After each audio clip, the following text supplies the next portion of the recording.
start very interesting topic.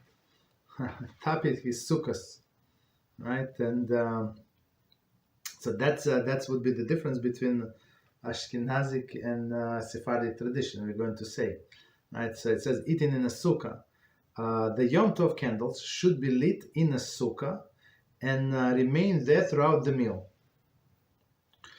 Okay, so first of all, right, the sukkah is actually outside, of course. I said, of course, in some areas, it's actually in a house, and they have like this retractable roof, and many Jews build these houses in LA, the way I understand, and they just put bamboo and they sit under the open skies. It's very interesting. So I guess when it rains, they can close this window and then open when needed. That's I think it's brilliant idea. On one hand, on another hand, me personally, I don't like you. You don't feel like you. It's like always too comfortable. You don't feel like you sitting in a real sukkah. But after the fact, I think that's no problem. Okay. So first of all, first thing that she must lit the candles in a sukkah, right? Because it's when we're talking about the lighting of the candles, that's a proper way to light the candles. So they bring enjoyment for the festival, and plus they provide some light. You can see like where you go, where to put your plates and stuff like that. If there is a fear that the candles will be blown out, or there will be dangerous to have them in that area, the candles may be put in a glass box. If that is not feasible, they may lit in an area adjacent to the sukkah. So maybe too many people or something, but there is always the ways to protect the flame from being extinguished. Right? Just take like something like a glass piece, which is like higher, or do this oil candles. They work perfectly. Okay. Or he said put in a glass box. I'm not sure this glass box in Israel. Actually, in the old city in Tzfat, where when you go in Yerushalayim, 100%, right? They have these boxes outside, and glass boxes. Okay. Okay, one second. Okay, so if not, they say put in an area adjacent to the sukkah. I'm not sure where is this area adjacent to sukkah, but okay, no problem. Continue. All sort of utensils normally used at the meal may be brought into sukkah. However, pots should not be brought into sukkah since it is degrading for a mitzvah. So to eat in a sukkah is a mitzvah. So you bring their decoration. You bring there your Shabbos plates, right? Shabbos napkins and all of these beautiful things. But pot, I mean, you don't bring. See, it says the reference in Shol is from Shulchan Aruch. So in Shulchan Aruch's times, it just I mean the halakha is the same, but we have to understand the pots were like standing on the fire, so they all black, like from the fire on the bottom. So it was a little different pots, but still we don't bring. Okay. Continue. There is a mitzvah to eat in the sukkah throughout the days of the Sukkos, right? So especially for men, they must eat all of the meals in the sukkah. Since this mitzvah is a time-bound mitzvah, women are not included in this obligation. So as usual, women are not obligated. So because why? Because it's a special days, only these days, not those days. Okay. Many times only the part of the sitting area in the sukkah is kosher. So for example, I have one of my neighbor here. He asked me to evaluate his sukkah, and he has a big tree like between his property and neighbor's property, and he has the branches like hanging over his sukkah, like partially. So and he said what to do. I told him like the cheapest way is to move the sukkah to the left side, like away from the branches, from the hanging branches, right? And let women sit on that side. There is no problem. So and when men would sit, there is a open space. But he said, but what is the best way? I said the best way. I'm not sure how it's going to cost to cut the branches, right? That's what this person did. They actually called the guy, and the guy came and then the stone that's hanging branches, he cut perfectly. Okay. But even if woman wants to sit there is no problem for her to sit under these branches. But for men, it would be like invalid mitzvah. Rabbi, I have a question. Yes, go ahead. So why is the branch an issue? If the branch is over the top, why is that an issue? Okay, because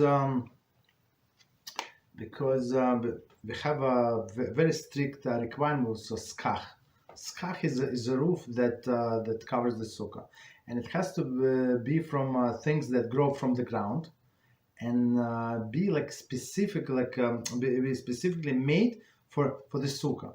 For example, many people put bamboo, like even mats, right? The bamboo mats on the top. But those bamboos, they were like these mats were specifically made for the sukkah, and they cost Baruch Hashem a lot of money.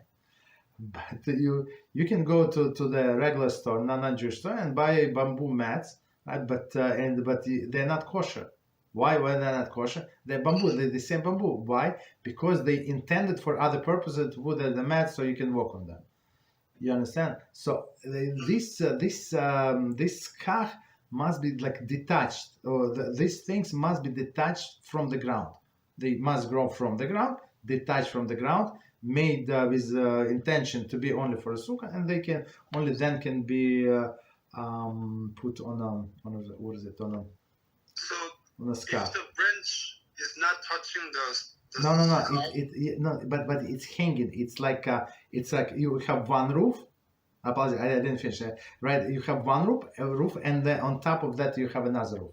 So there is a different, like it says that through your roof. So how do you know that your Succah, this roof of your sukkah, is kosher? So you must be able to see the stars. You must be able to see the stars.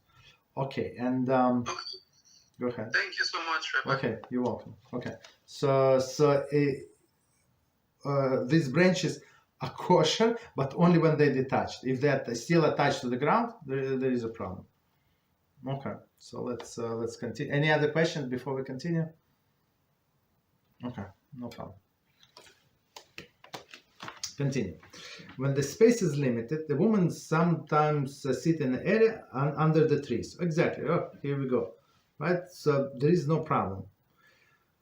In this case, women should not make a bracha al l'shev b'sukkah.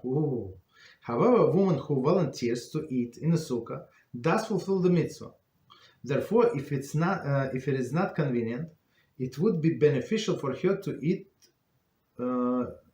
If it's not inconvenient, so double negation. Sorry, not inconvenient. So meaning if it's okay with her, it would be beneficial for her to eat in a sukkah in the area that is kosher.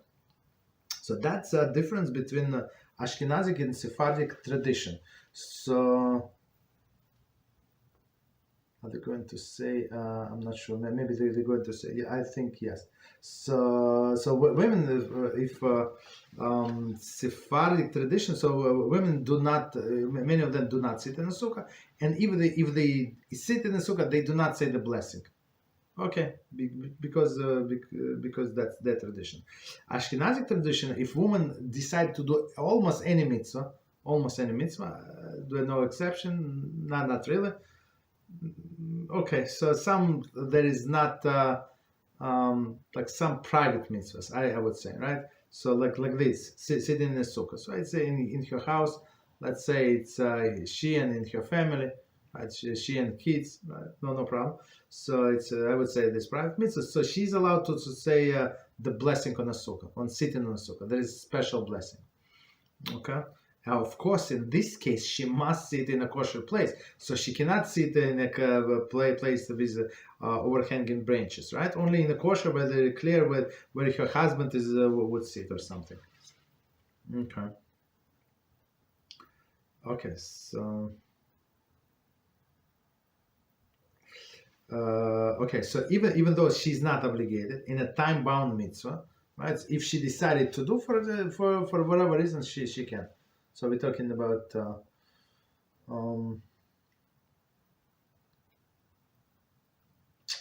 okay. So here we go. Actually, here he's saying about Sephardic. The answer is that so she said, should we make a blessing? The answer is the Sephardic custom is not to recite bracha, right? Since the word vitzevanu, who commanded us, does not apply. So that's the explanation, which makes sense. So so in the formula of the blessing, in the formula of the blessing, you say, blessed Hashem who commanded us. So, but on one hand, it's not true, right? So nobody commanded you. You're a woman, right? You are not commanded, right? So how is it Ashkenazi women are allowed to say that? So let's see. However, Ashkenazim do recite bracha when perform time-bound mitzvah. So that's a custom. That's for any other things.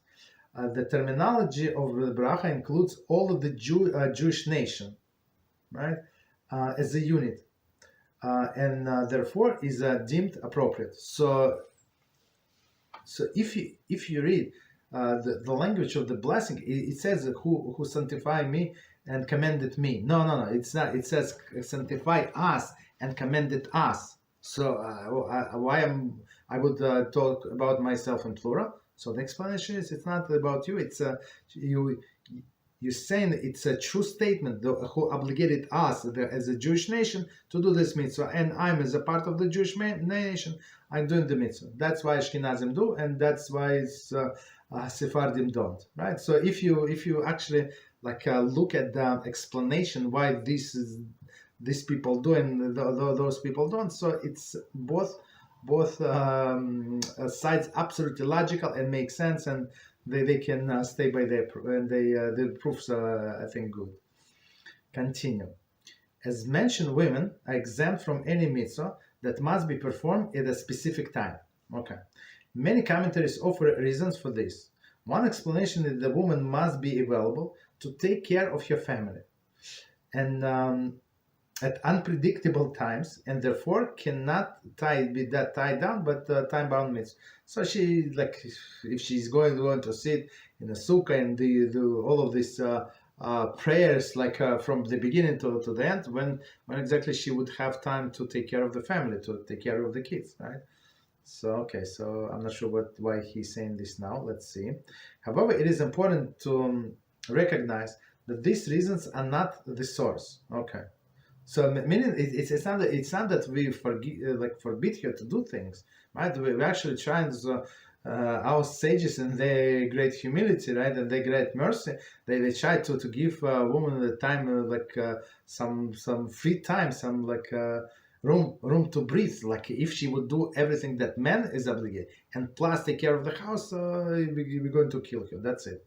That's why she's not obligated in doing many things. The source is that in the Gemara learns the obligation from a pasuk of the Torah, in the Torah. Okay. Therefore, even women do not have small children; they're not obligated to eat in a sukkah. That's very interesting, right? So it's not because of that, but since it was already they already decided that's halacha for all women, so that's where we go by halachah. So even if she's 15 years old, of course she's not married, and she has all of the time in the world, so we're still not obligating her to sit in a sukkah.